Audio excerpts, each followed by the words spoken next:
Hello, my name is Ed Frawley. My wife and I own Leerburg. Another question today that comes in through our Ask Cindy portal on the front of Leerburg.com. And I say this in every one of our videos, you don't need to be a customer yet of Leerburg. We hope you become one. A customer yet to ask a question on training, breeding, or healthcare issues. If we can answer them, we will.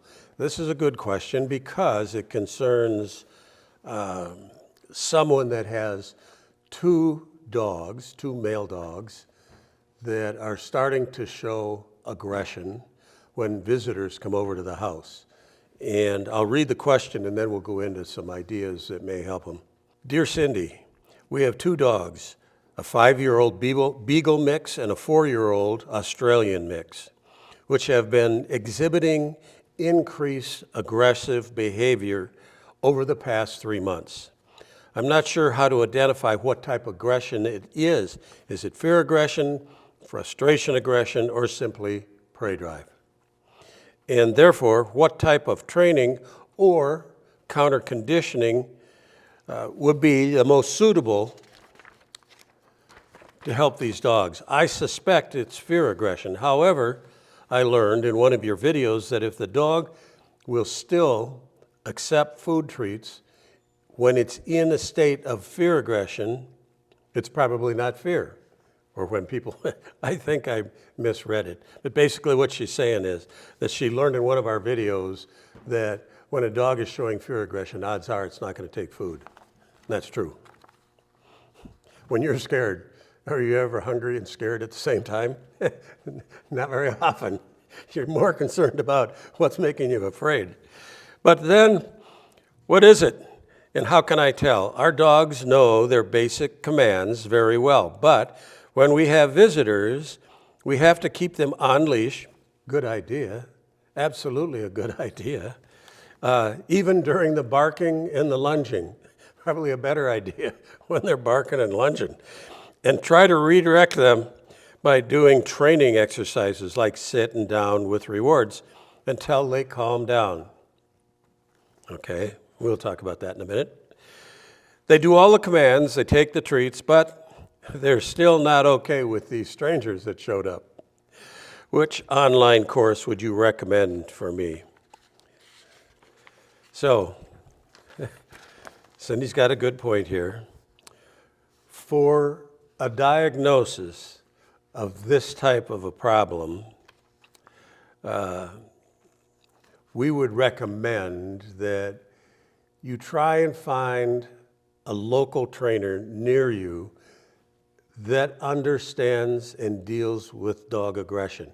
Not every basic dog obedience instructor is an expert on dog aggression. Not every business that advertises dog training is qualified to offer aggression issues or to offer help on aggression issues with dogs.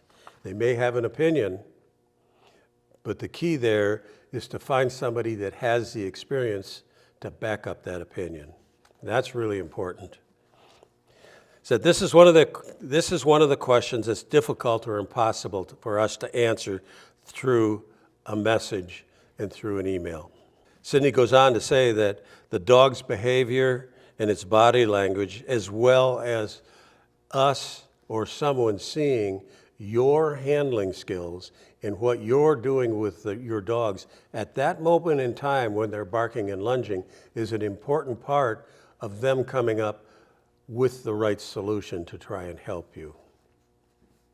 A lot of times, what people do in a scenario like that can feed into the behavior of the dogs, and that's important to keep in the back of your mind. They're not doing it intentionally, they're doing it and they don't even know they're doing it. They don't even know that the dogs are feeding off of them. So Cindy says, do you have someone local to work with you at home, in your home? Ideally, this should be someone skilled in aggression problems, not a general obedience trainer. Until you have a training plan in place, I would not keep letting these dogs practice this barking and lunging behavior when people come over to the house. In other words, Put the dogs away when people come over to the house. Don't worry about letting your dogs interact with guests that come to the house. Keep this in mind. Your guests did not come to see your dogs. They're not there to pet your dogs. They didn't show up to put up with a couple of barking and lunging dogs.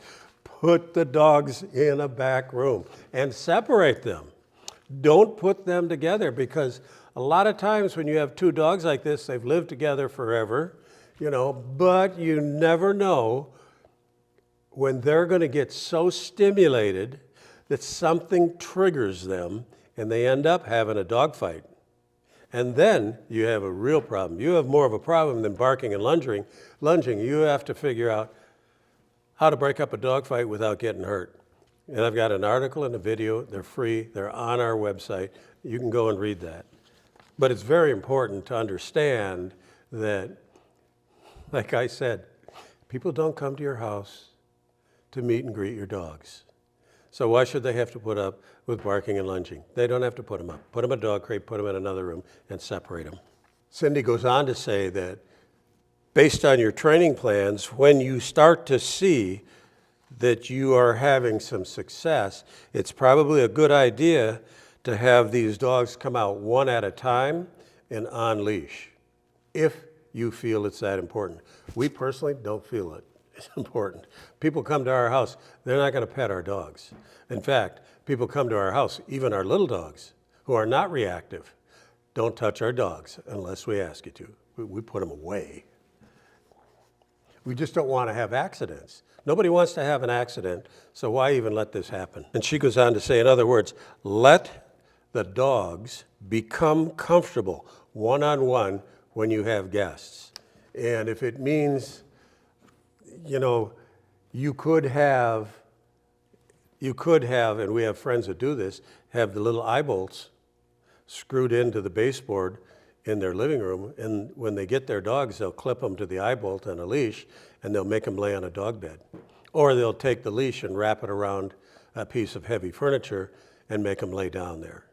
But it's not probably a very good idea to try that with a guest that comes that's not a dog person and try and do a dog training session at the same time that you're trying to visit with your long-lost relative that you haven't seen in a year or two.